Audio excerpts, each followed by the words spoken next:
Welcome to Peak Performance Radio Podcast.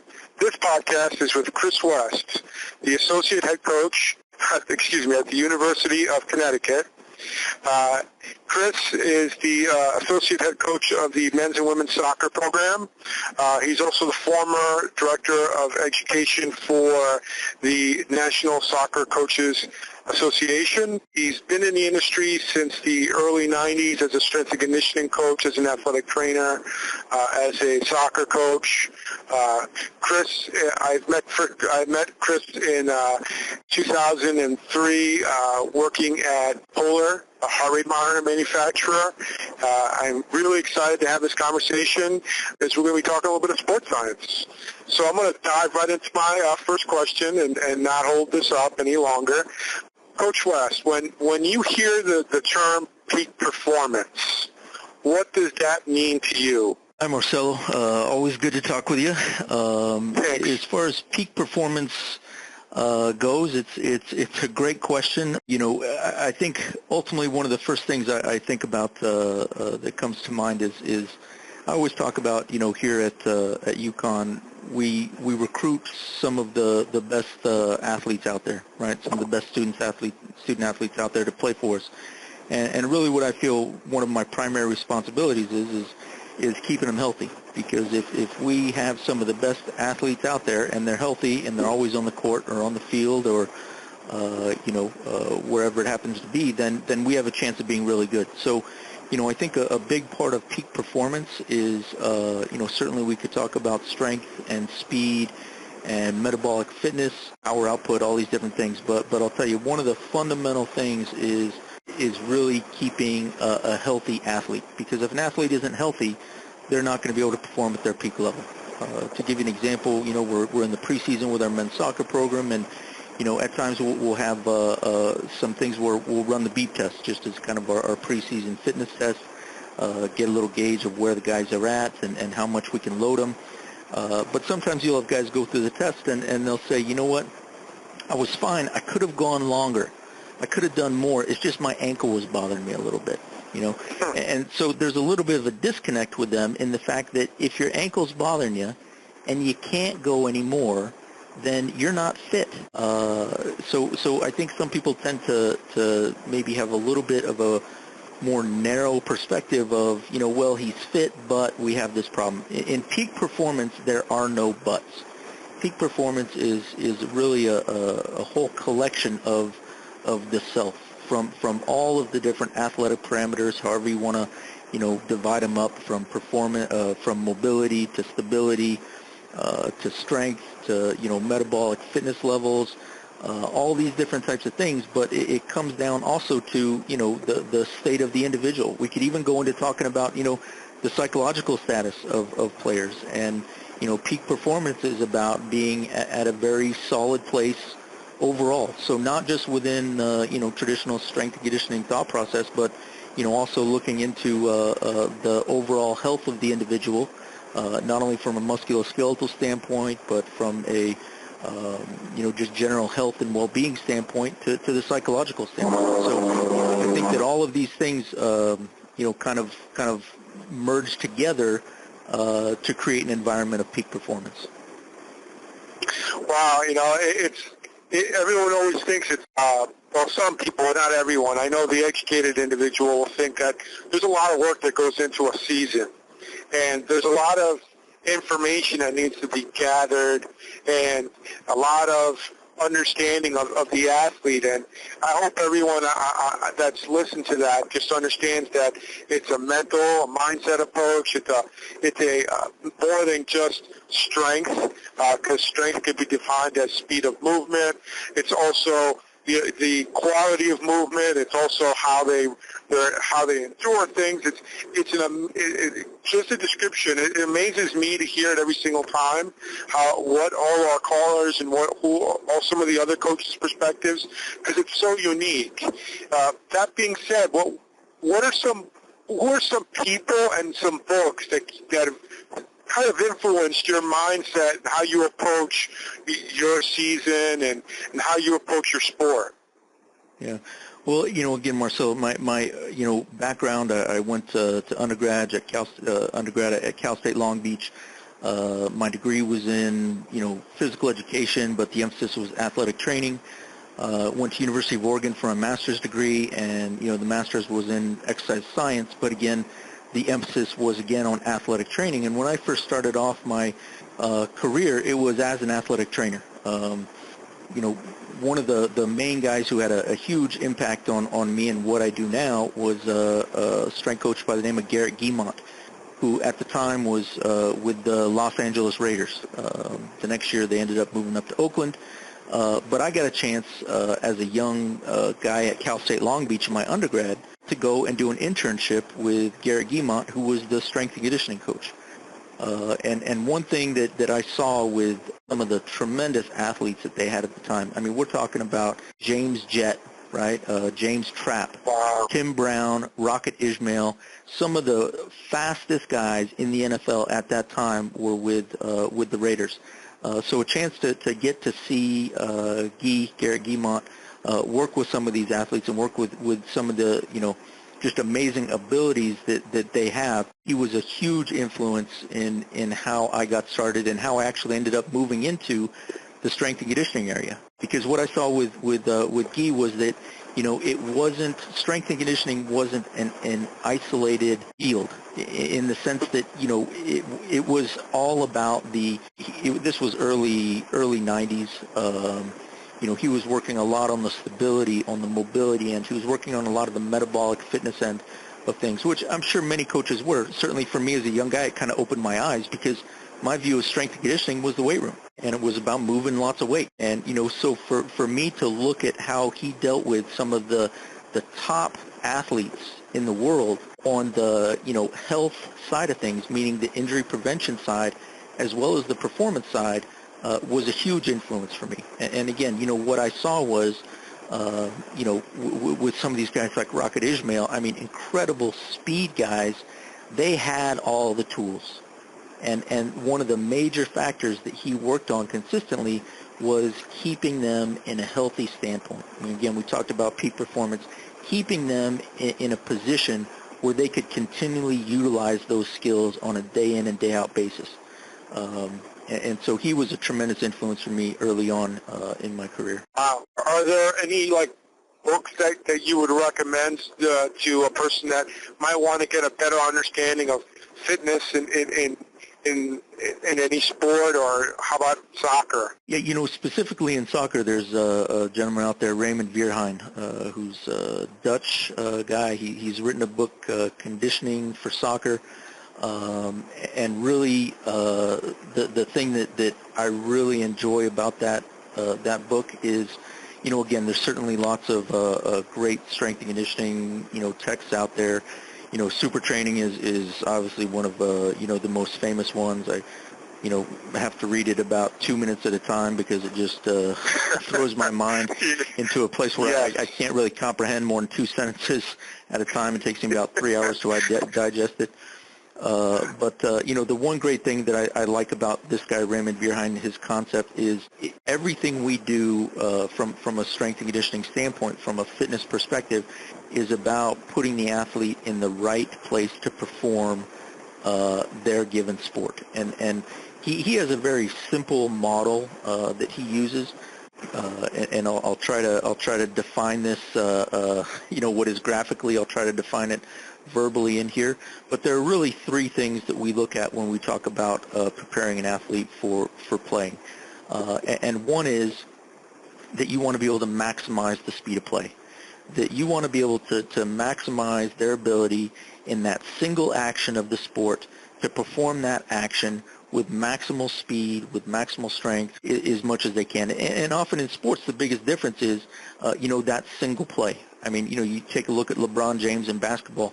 The guy can get by any single defender in the league. You look at individual players like Cristiano Ronaldo, right? Individually, he can get by any player in the league.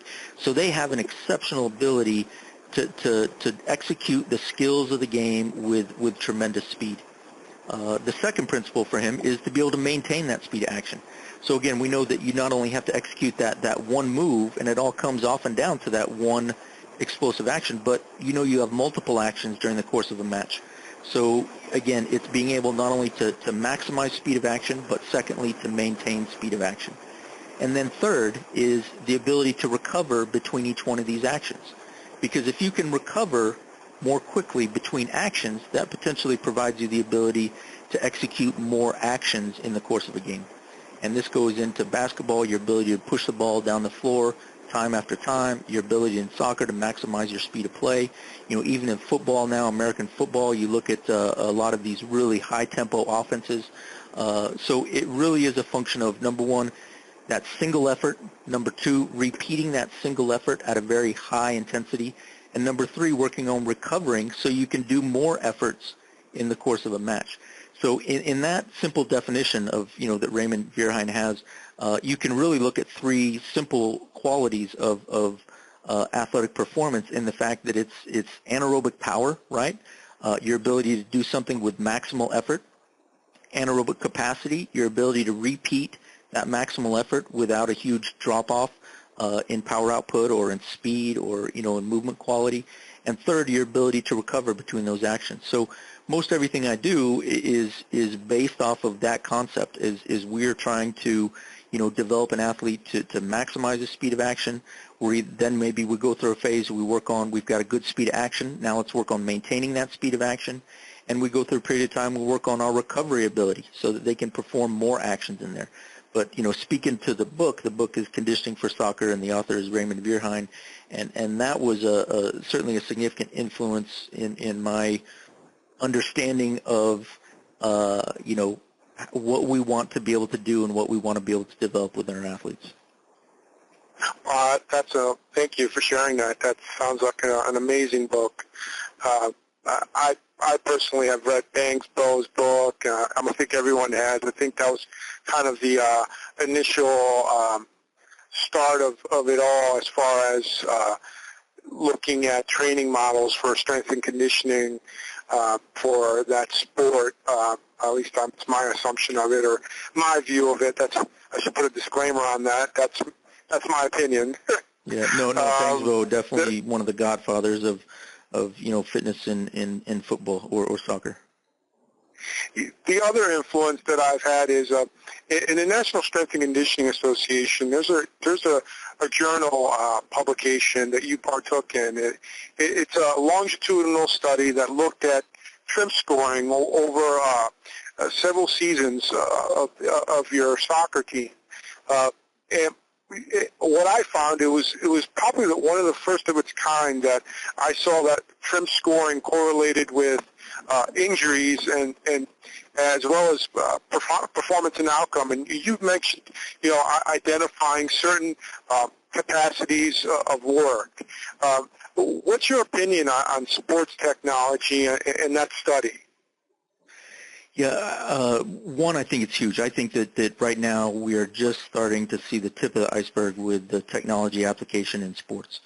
I'll tell you specifically to that study, the one thing, and first of all, let me say this: the guy who came up with the TRIMP scoring, Eric Bannister, also came up with a system of looking at athlete readiness or athletes' predicted performance levels. Now, the first thing I'm going to tell you is the guy came up with this equation in 1970. So this is over 40 years ago he came up with this equation, and it's just starting to be really utilized more extensively now in 2013. So, the idea is that if given a certain fitness level, right, that we can measure, given a certain load, an athlete is going to have a certain response to that fitness level. So, if you have a low fitness level, you may provide a standard load, to use a TRIMP value, say 200 points, 200 TRIMP points, right? To apply that 200 TRIMP points, if an athlete has a very high fitness level, their response or their fatigue to that 200 points of TRIMP may be relatively minimal. Whereas if you have an athlete who is a very low fitness level, their response to that 200 points or that 200 TRIMP number, they may result in much greater fatigue. Now, the really interesting thing about Eric Bannister's model is that, it's basically it's the two-factor model of performance, and that is that any given session that you have, any fitness session, strength session, endurance session. He was primary endurance in the endurance research, but was going to have a positive factor or a positive effect on your fitness level, and it was going to have a certain effect on your fatigue level. And really, what performance is the difference between your fitness level and your fatigue level. So you may have a very high fitness level, but if you have a very high fatigue level, then your ability to perform is going to be compromised. Your performance potential becomes much less. But with a very high fitness level and a low fatigue level, your performance potential becomes much greater. And the one thing with technology that we're able to start utilizing and seeing more now is the ability to recognize the difference between what an athlete's fitness level is and what their fatigue level is to get a pretty good predictor of what their performance potential is in that period of time. And to put this in a little bit more of a simple analogy, going back to when I first started using Polar to monitor our training sessions, during our preseason for men's soccer, we had a TRIMP score on average of around 2,500 points in 4 days. Now, that doesn't really mean anything unless you know that a game value, a game TRIMP score for a soccer match, a full soccer match playing 90 minutes, is around 350 points. So Coach looks at me at the end of 4 days and he says, Coach West, our players aren't fit. And I said, Coach, they've just played the equivalent of 7 games in 4 days. And, would you expect that after playing 7 games in 4 days that the guys would be, exceptionally tired? And so the relationship is that, what he saw was their performance was relatively low, and he wasn't happy with their performance, but it was because their fatigue level was so exceptionally high at that point in time. So, again, speaking to kind of the TRIMP scores and the technology aspect, and even the study that we did here, looking at monitoring training loads or TRIMP over the course of a season, gives us a better idea of how we can start to then use periodization rather than a theory, but as an actual application to how we train our athletes on a daily, weekly, monthly basis. I hope everyone really comprehended that, and if they, if you need help on that, I'll gladly field the emails and pass it on to Coach West. TRIMP scoring is something that for me, is an amazing find, and to your point, this has been out for some time. There's also been a lot of loud noise, I would say, on heart rate variability and on critical velocity.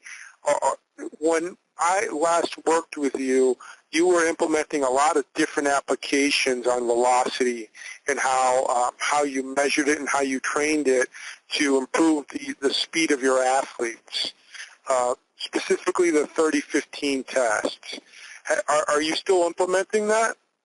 Yeah, we still use the 30-15 test, and again, the 30-15 test was by Martin Bouchette, who again, to give you kind of the background on the 30-15 test, it's similar to a beep test, but you're running for 30 seconds, you have 15 seconds of rest, and then the pace or the time between beeps decreases, therefore the pace increases. The beauty of that test for me is that from that test you can get you can get excellent training prescriptions, meaning that for example, if we go in the weight room, we know that when we're training our guys that we're not going to put 185 pounds on the bench and have everybody do 185 pounds. Right? For some guys, that might be too light a load. For some guys, that might be too heavy a load.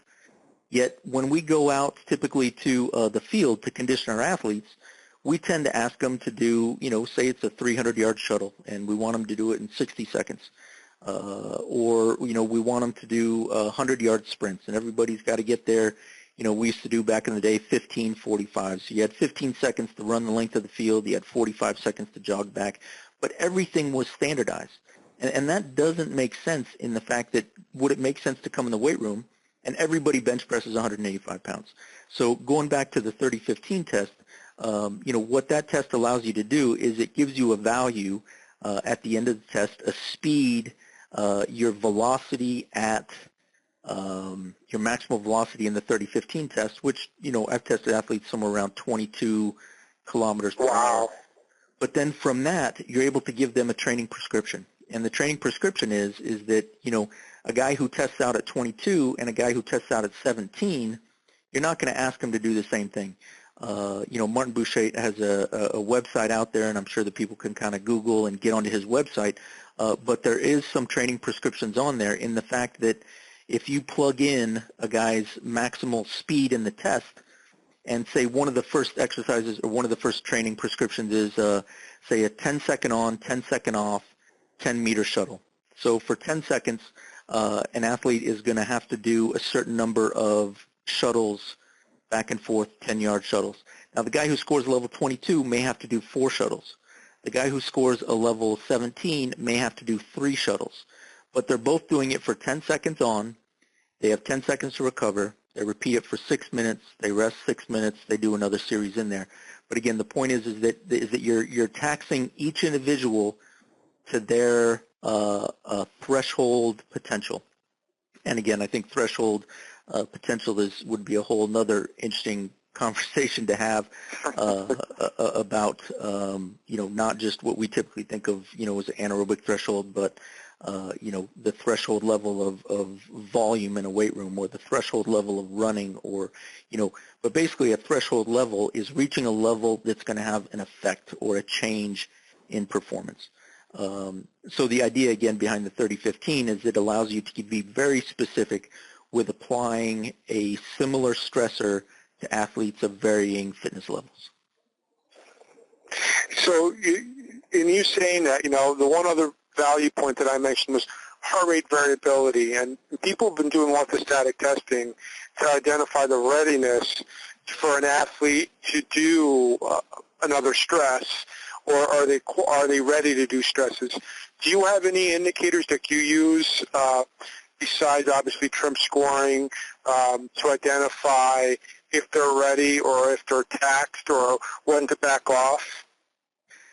Yeah, my other tool that I use is I call it the smell test, and that is the fact that you can collect all this data, and like we said, we're just seeing the tip of the iceberg with the technology that comes out there. But in the end, I may see an athlete who has had very, very high training loads over a course of a couple days.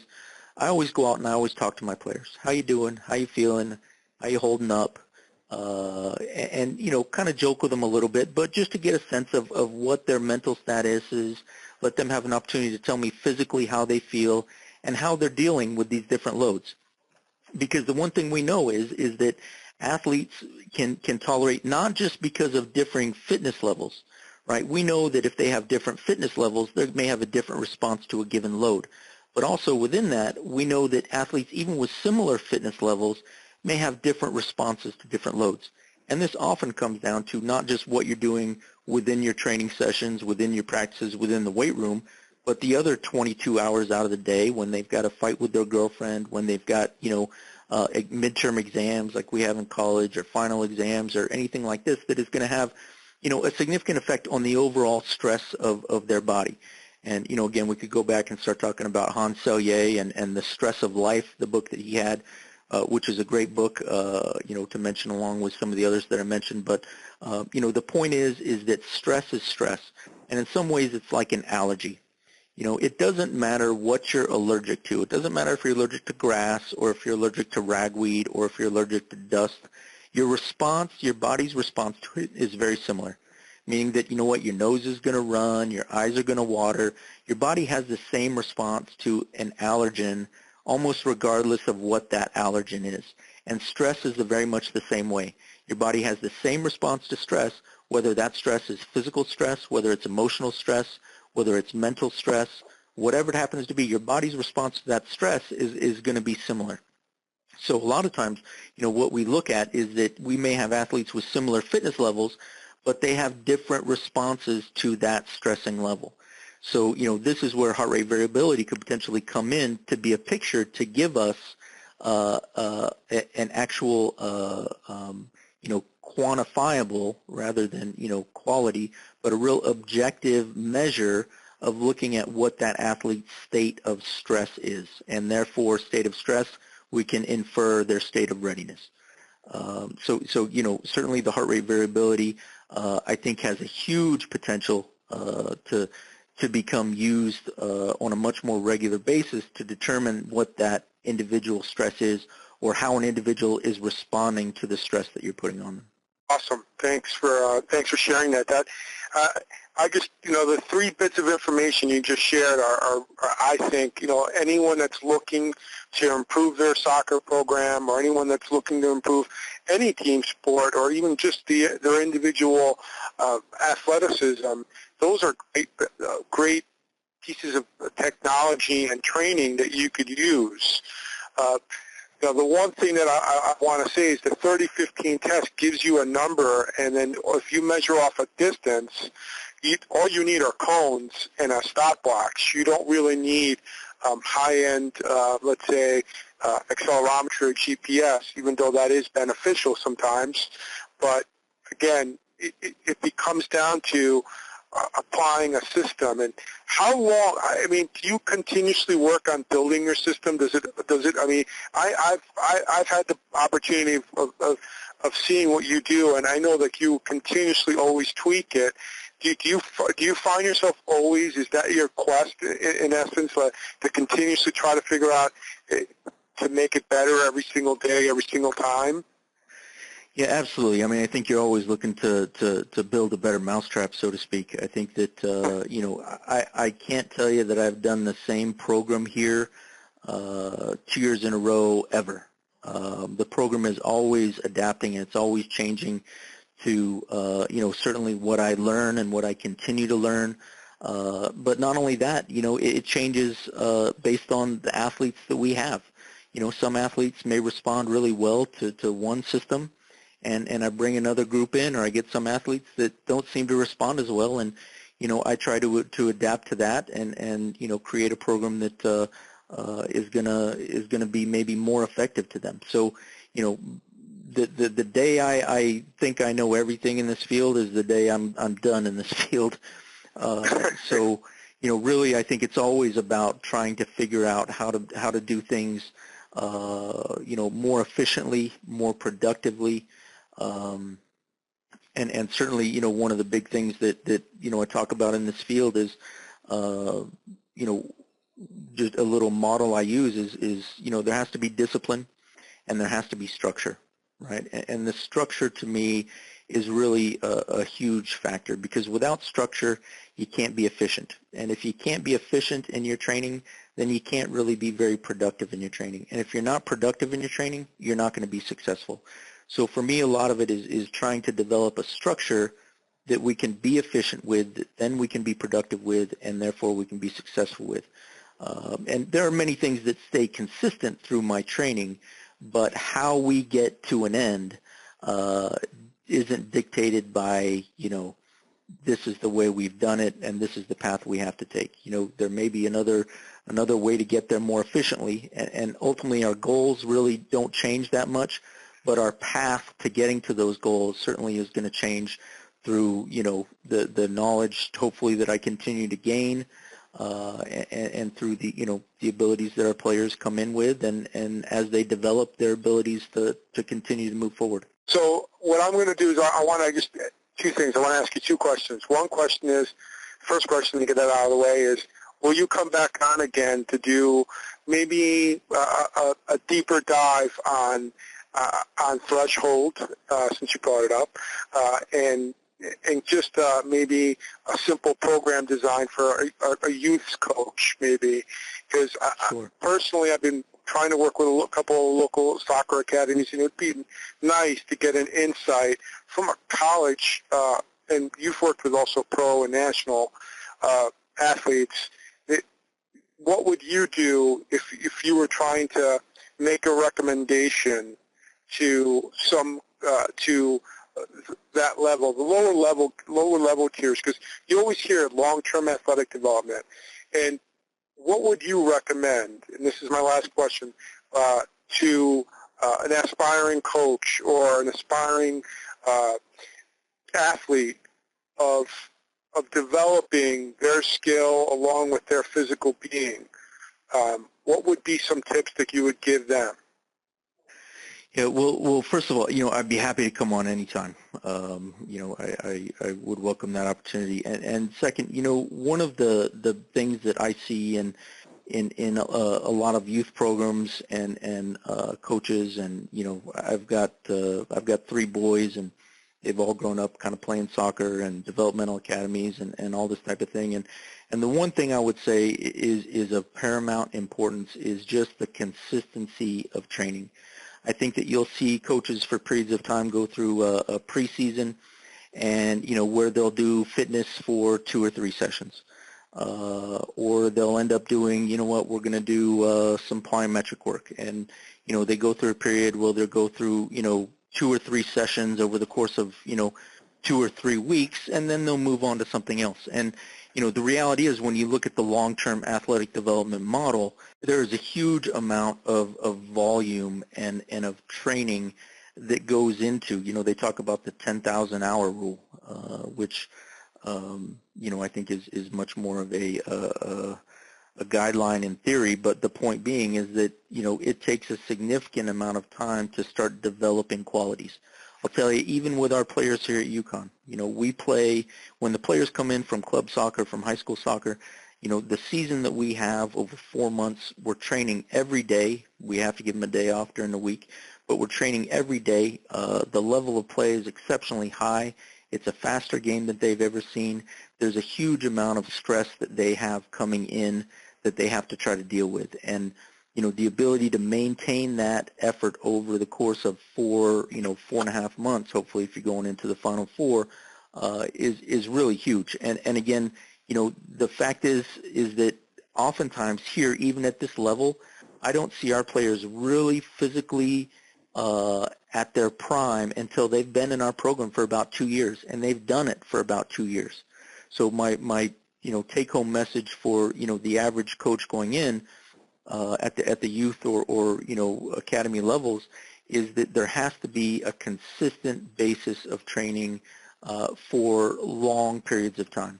It can't be something that you decide to incorporate fitness into a couple of sessions and expect that your team is going to be fit. It has to be something that's carried out throughout the course of a season, throughout the course of years, and throughout the course of their development through the academies. So, that's one major point for me is that, I see often coaches will address, a certain element of fitness, and they may address it for 2 or 3 weeks, and then they move on to something else. And there has to be a much more consistent utilization of if you're going to train to get more fit, it's not going to happen in 2 to 3 weeks. If you're going to train to get stronger, you can't do, 3 to 4 weeks of strength training and expect that you've gotten to an acceptable level.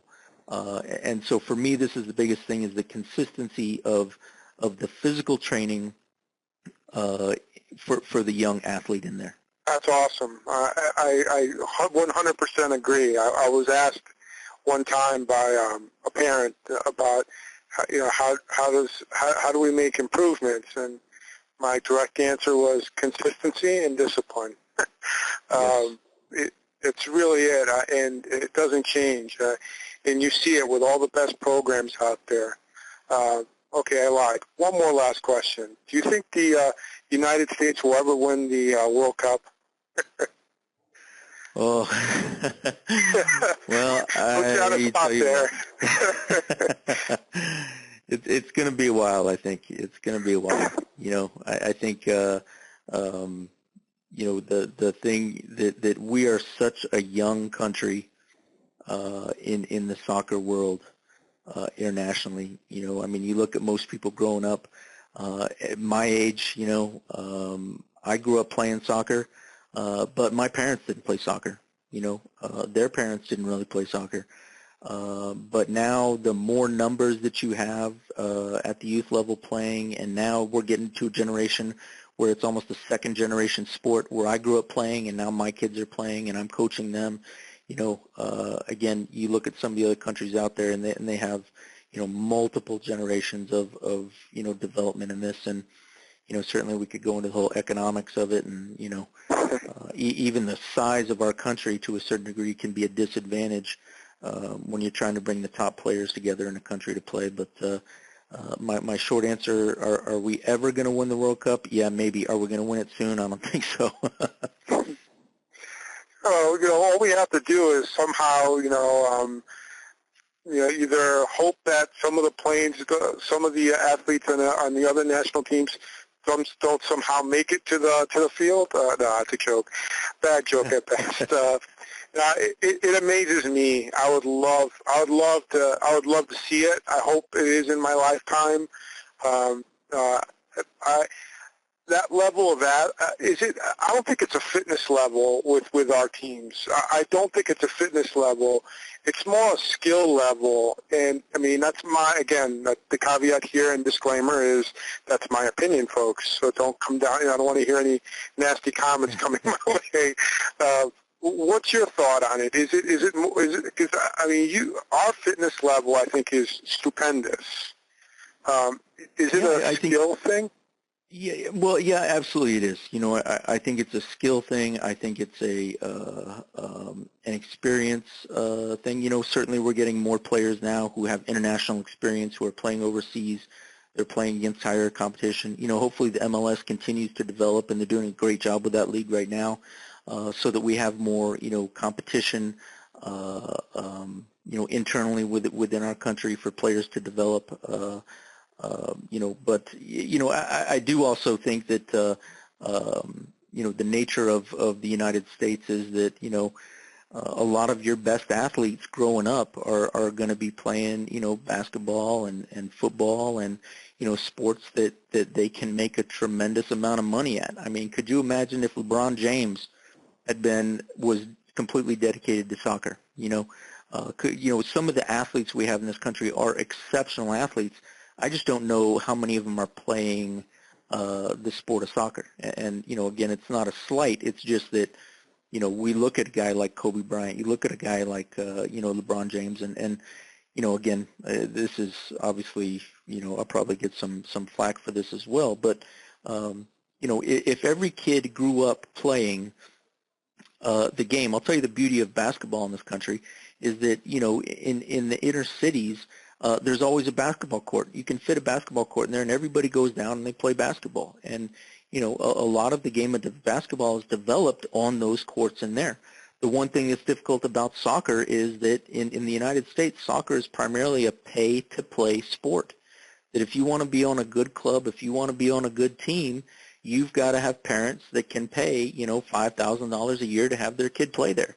So it's socioeconomically limiting how many players we get into playing the game. Now, again, hopefully with the developmental academies coming up and their ability to scholarship kids, so it isn't a pay-to-play issue, that we see more kids getting involved in the game at younger ages and having a chance to develop, that it's not dependent on the socioeconomic status of their parents to be able to play soccer. Amen. That is, I honestly can talk. I could talk shop for the next hour or two, but I'm going to save it for a follow-up conversation. I want to thank you. I know it's, just coming around the start of the season and you taking the time out to pick up the phone and have this conversation with me. Again, thanks so much. I look forward to next time. Always a pleasure, Marcelo.